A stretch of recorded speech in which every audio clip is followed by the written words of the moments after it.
दीतं ब्रह्माफलं पानकं शाकानामयजं रुचिकरं कर्पूरखण्डोज्ज्वलं ताम्बूलं मनसा मया विरचितं भक्त्या प्रभो श्रीगुरु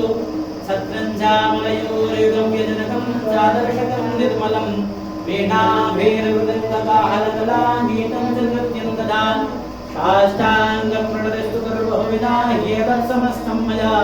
सङ्कल्पमेन समर्पितं तव विभो पूजार्हाणं प्रभो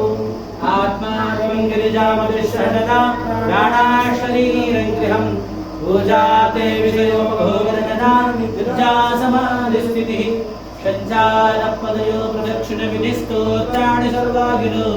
यद्यत्कर्मकरो मदकृतं शम्भो नवाराधनं करचरणकृतं वा कायजं कर्मजं वा श्रवणनयनजं वा मानसं वा पदानं विहितमहिनं वा सर्वमेतत्क्षमस्व जय जय करुणाब्धे श्रीमहादेव शम्भो। बोले शंकर भगवान की जय। प्रार्थना